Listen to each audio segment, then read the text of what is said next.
Iran Daily Briefing. Monday, May 18, 2026. Iran says it has responded to a new United States proposal aimed at ending the war and says the exchange is moving through Pakistan. That is the main diplomatic development today, Monday, May 18, 2026. It matters because Tehran and Washington are still talking indirectly, even as both sides signal military readiness and regional actors move around the edges of the ceasefire. Today, the Pakistan Channel, Qatar's separate diplomacy, warnings of renewed strikes, the Strait of Hormuz, submarine cables, human rights reporting, and Iran's World Cup logistics. The center of today's file is the gap between diplomacy and force. France 24 reports that Iran said on Monday it had responded to a new US proposal aimed at ending the war. Al Jazeera also reports that Iran's foreign ministry spokesperson said Tehran responded through Pakistan. France 24 says talks between Tehran and Washington via mediator Pakistan are ongoing. At the same time, NPR reports that President Donald Trump has shifted from diplomacy to force regarding Iran's nuclear ambitions, and that the United States signaled over the weekend it would be ready to fight Iran again. Al Jazeera reports that fear of renewed US strikes in Iran is looming on day 80 of the Iran war. There are also follow-ups to unresolved items from yesterday. Today's material does not confirm the prior Gulf security allegations that were left unresolved. Specifically, the UAE ministry statement from a May 15th London meeting does not confirm those prior Gulf security claims. Nor does the Qatar-Saudi phone call about the ceasefire confirm them. So today's episode stays with what the new file supports. Indirect US-Iran diplomacy through Pakistan, a separate Qatari diplomatic call, military signaling from Washington, Israel and Tehran, a fresh Strait of Hormuz statement, reported Iranian interest in submarine cables, and new reporting on executions and political prisoner cases. The top story is the Pakistan Channel. Iran says it has responded to a new US proposal aimed at ending the war. France 24 reports that statement came on Monday. Al Jazeera reports that Iran's foreign ministry spokesperson said the response went through Pakistan. France 24 also reports that talks between Tehran and Washington via mediator Pakistan are ongoing. Al Jazeera similarly reports that Tehran said talks with the United States were ongoing through Pakistan. That is the clearest diplomatic thread in today's file. The importance is not that there is a final agreement. Today's material does not say that. The significance is that an indirect channel is still active at a time when the public signals from Washington, Tehran and Israel remain military as well as diplomatic. From Tehran's side, the message is that Iran has responded but remains dissatisfied with what it has heard from Washington. The BBC reports that Iranian media said the United States had not made concrete concessions in response to Tehran's latest proposals. Al Jazeera reports that President Trump pressured Iran to concede to demands including dismantling its nuclear program. France 24 frames the proposal as one aimed at ending the war. Those accounts give us the basic shape of the dispute in today's sourcing. Washington is pressing for major Iranian concessions. Iranian media say Washington has not made concrete concessions in return. Tehran says it has responded through Pakistan. Pakistan is not just a message carrier in today's reporting. Al Jazeera and Middle East Monitor report that Pakistan Interior Minister Mohsin Naqvi met Iranian President Masoud Pezeshkian in Tehran. The file does not give a detailed readout of that meeting beyond the fact that it took place. But in the context of the same day's reporting on Pakistan-mediated talks, it places Islamabad visibly inside the diplomatic channel. There is also a Qatar thread. Mehr News Agency, IRNA and Middle East Monitor report that Iranian Foreign Minister Abbas Araghchi held a telephone conversation with Qatari Foreign Minister Sheikh Mohammed bin Abdulrahman Al Thani on Sunday evening. The call shows Qatar was also engaged in regional diplomacy, though today's file does not identify Qatar as the mediator in the US-Iran channel. That distinction matters. The Pakistan channel is specifically linked in today's reporting to Tehran's response to Washington. The Qatar call is a separate diplomatic contact. The file does not say Qatar carried the US proposal, and it does not say Qatar mediated the US-Iran exchange. Washington's position, as reflected in today's file, is split between negotiation and readiness for force. NPR reports that Trump has shifted from diplomacy to force regarding Iran's nuclear ambitions. NPR also reports that the United States signaled over the weekend that it would be ready to fight Iran again. France 24 reports that Washington's war with Tehran and its allies had stalled negotiations. Middle East Eye reports a public debate in Washington over how far military action should go. It says Senator Lindsey Graham urged targeting Iran's energy infrastructure until Tehran accepts Washington's terms in nuclear negotiations. Middle East Eye also reports that Marjorie Taylor Greene warned on X that deploying US military troops into Iran would cause a political revolution in America. Those are different political signals. Graham is calling for pressure on Iranian infrastructure. Greene is warning against sending US troops into Iran. Both appear in the file as US political responses to the same larger question, whether the conflict moves back toward diplomacy or deeper military escalation. Israel also appears in today's reporting as a potential participant in any renewed US action. Middle East Eye reports that Israeli public broadcaster Khan cited an unnamed security official as saying Israel would join any new US strikes against Iran. Khan also cited the official as saying Israel would target Iranian energy infrastructure in any new US strikes.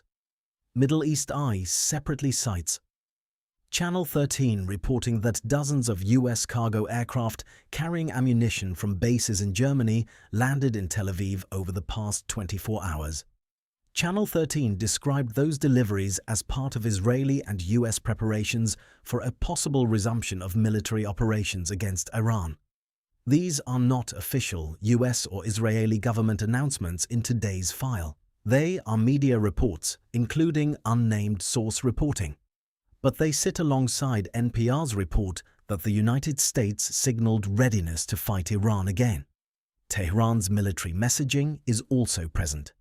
Middle East Eye reports that Mohsen Rezaei said on Iranian state television that Tehran's military remained prepared for further confrontation with the United States. That gives the day's top story its tension. Iran says diplomacy through Pakistan is ongoing. It also says it has responded to a US proposal. Iranian media say Washington has not made concrete concessions. US reporting describes a shift toward force and readiness to fight again. Israeli media reports point to preparations and possible participation in renewed strikes. Iranian state television carries a message of readiness for further confrontation. There is also a ceasefire context. France 24 reports that a fragile ceasefire existed between the United States and Iran when a drone strike near the UAE's Barakah nuclear power plant occurred on Sunday. Today's file does not provide further confirmed operational details about that strike in the items supplied here. The important sourced point is the timing. France 24 places it during a fragile ceasefire. For listeners, the consequence is straightforward. Indirect diplomacy has not stopped military planning and public warnings. Military signaling has not closed the diplomatic channel. What to watch next is specific. Any official statement from Tehran, Washington, or Islamabad that gives the content of Iran's response, the next step in the Pakistan-mediated channel, or a formal US answer to Tehran's latest position. The first developing story is the Strait of Hormuz. Following up on yesterday's Strait thread, today's file gives one new sourced line from Al Jazeera English. Iran says the strait is open to vessels that coordinate with the Iranian military. That is the narrow claim. Today's file does not provide the full text of Iran's plan. It does not provide operating rules, It does not provide implementation details. Crypto Briefing reports that a market contract priced the Strait of Hormuz traffic returning to normal by July 31st at 42.5% for a yes outcome. It also reports that the yes price fell from 44% to 42.5% in the previous 24 hours. That market item is not evidence of conditions at sea. It is a pricing signal from a specific market report. The operational statement in today's file is the Al Jazeera English report. Iran says the strait is open to vessels that coordinate with the Iranian military. Why it matters. Shipping access is being described by Iran in terms of coordination with its military, while the file still does not give the rules that operators would need in order to assess compliance. The concrete thing to watch is whether Iran publishes the full plan, including procedures for coordination, enforcement, and any penalties for non-compliance. The second developing story is Iran's interest in submarine internet cables. Middle East Eye cites CNN reporting that Iran is seeking to expand its regional influence by focusing on submarine internet cables carrying communications and financial data between Europe, Asia, and Gulf countries. The same cable report separately says Iranian authorities want major technology companies to pay for submarine cables passing through the region. CNN named Google, Microsoft, Meta, and Amazon in that context, according to Middle East Eye. The file does not say that those companies have agreed to pay. It does not say a payment system has begun. It does not provide a legal mechanism or an enforcement mechanism. What it does say is that Iranian authorities are describing submarine cable traffic as a point of leverage and revenue. That matters because the report links the issue to communications and financial data between Europe, Asia, and Gulf countries. This is separate from the Strait of Hormuz shipping statement. Both involve access through the region, but the claims are different. On shipping, Al Jazeera. English reports that Iran says vessels can pass if they coordinate with the Iranian military. On cables, Middle East Eye cites CNN reporting that Iranian authorities want major technology firms to pay for submarine cables passing through the region. The concrete thing to watch is whether Iran announces formal rules for cable payments, names a regulator, or receives a public response from any of the companies named in the report. The third developing story is human rights. The BBC reports that the United Nations said it had verified the execution of at least 32 political prisoners in Iran since the United States and Israel attacked Iran on February 28. Al Monitor reports that Amnesty International said Iran executed more than 2,150 people last year. A related Al Monitor item gives the figure as 2,159 confirmed executions in 2025. Those are two distinct points. The UN figure is about at least 32 political prisoners since February 28. The Amnesty figure is about confirmed executions in 2025. There is also an uncorroborated detention item to watch. The Daily Mail reports that Lindsay and Craig Foreman had spent 500 days in an Iranian jail on spying allegations. The Daily Mail also reports that Joe Bennett blamed Keir Starmer for abandoning Lindsay and Craig Foreman while they were jailed in Iran. That Daily Mail item is single source in today's file. The script should treat it as a claim to monitor, not as a fully developed case file.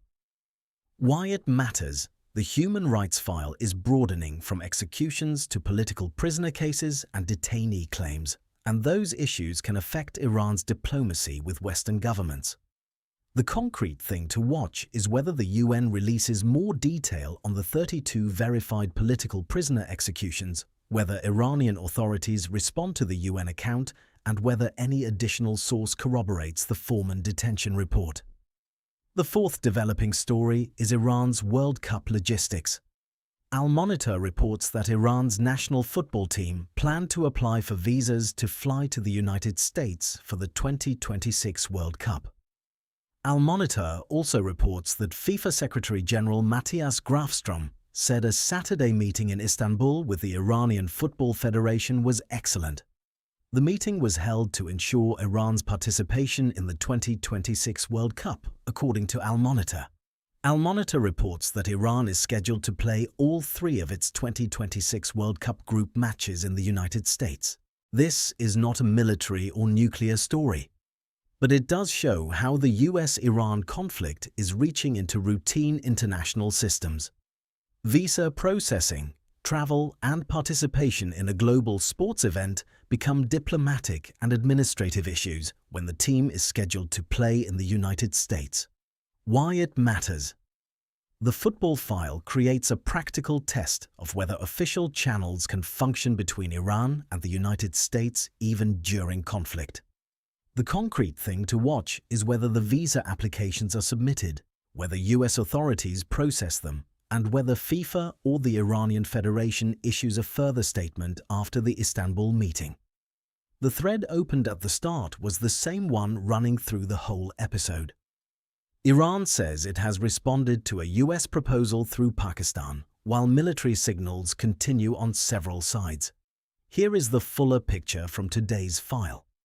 France 24 reports that Iran said, on Monday it had responded to a new US proposal aimed at ending the war. Al Jazeera reports that Iran's foreign ministry spokesperson said the response went through Pakistan. France 24 says talks between Tehran and Washington via mediator Pakistan are ongoing. Al Jazeera also reports that Tehran said talks with the United States were ongoing through Pakistan. Al Jazeera and Middle East Monitor report that Pakistan Interior Minister Mohsin Naqvi met Iranian President Masoud Pezeshkian in Tehran.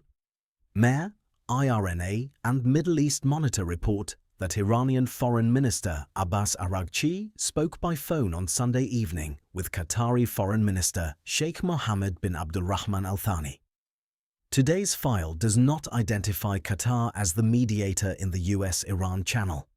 At the same time, NPR reports that Trump has shifted from diplomacy to force regarding Iran's nuclear ambitions, and that the United States signaled over the weekend it would be ready to fight Iran again. Middle East Eye reports Israeli media claims about preparations for possible renewed operations. Middle East Eye also reports that Mohsen Rezaei said on Iranian state television that Tehran's military remained prepared for further confrontation with the United States. That is the picture supported by today's material. An active Pakistan-mediated exchange, separate Qatari diplomacy, and continued military signaling. In the next 24 to 48 hours, watch 4 items. First, watch for any official description of Iran's response to the US proposal. France 24 reports that Iran said it had responded to a new US proposal aimed at ending the war. Al Jazeera reports that Tehran said the response went through Pakistan. Today's file does not give the text of that response. Second, watch for any further sign of the Pakistan channel. France 24 and Al Jazeera report that talks between Tehran and Washington through Pakistan are ongoing. Al Jazeera and Middle East Monitor also report that Pakistan Interior Minister Mohsin Naqvi met Iranian President Masoud Pezeshkian in Tehran. Third, watch for any published operating rules on the Strait of Hormuz. Al Jazeera. English reports that Iran says the strait is open to vessels that coordinate with the Iranian military. Today's material does not include the full plan or detailed procedures. Fourth, watch for corroboration or official response on the human rights file. The BBC reports that the UN said it had verified at least 32 political prisoner executions in Iran since February 28. Al Monitor reports Amnesty International's 2025 execution figures. The Daily Mail reports a separate detention claim involving Lindsay and Craig Foreman. That detention item remains a single-source report in today's file. Today's briefing covered Iran's response to a US proposal through Pakistan, Qatar's separate diplomatic call, military signaling from Washington, Israel and Tehran, new strait and cable access reporting, World Cup logistics, and new reporting on executions, plus an uncorroborated detention item to watch. Join us tomorrow for the next Iran Daily Briefing. For full written briefs and source-backed updates, check out the Iran Brief on Substack. Paid members can build multi-country monitoring across the countries they care about, with personalized briefings delivered automatically.